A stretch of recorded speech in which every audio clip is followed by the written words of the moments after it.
So joining us now from Washington is bomb expert and former military analyst A.J. Clark. Mr. Clark, thank you for joining us. He is also the president of Thermopylae Sciences and Technology. You know, we learned some information this morning that authorities found the lid to the pressure cooker on a rooftop. How big of a find is that? Clue in the bomb signature development activity as the analysts are trying to develop what kind of bomb maker method of operations was used. This lid is going to help give them some clues to that.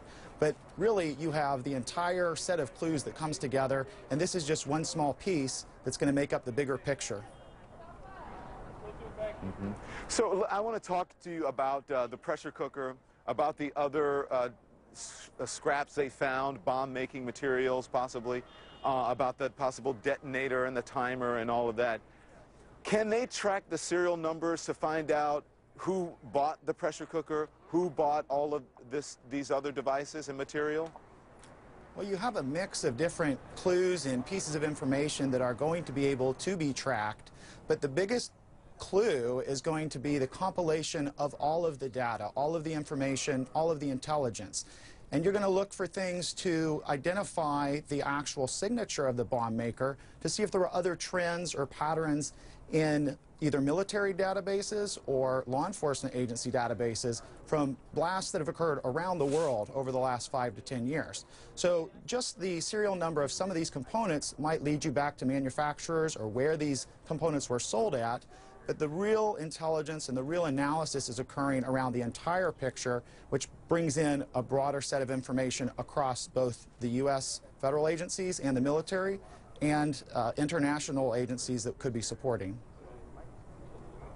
Well, you know, it tells us where it was bought and where it was bought, but it doesn't necessarily tell us who exactly bought it. I mean, is there some fear that they may not be able to track down the person who bought it just because they have serial numbers, just because they know where this material was purchased?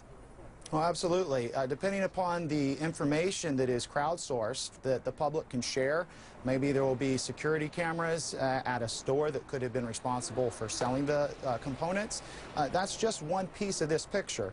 As you have the law enforcement professionals that are analyzing this, the picture is much broader. And if for some reason they do run into a dead end and trying to investigate the specific components, where they were bought, if anybody saw them being bought, they're going to broaden their reach to look to other intelligence agencies and look at historic patterns and use technology to look across every explosive device that the U.S. and our partner nations have encountered and look for the patterns associated with that to see where else that has occurred and start looking for individuals that were responsible for training on those kinds of devices or responsible for conducting those kinds of similar attacks. All right, bomb expert and former military analyst A.J. Clark, thanks to you. Carol.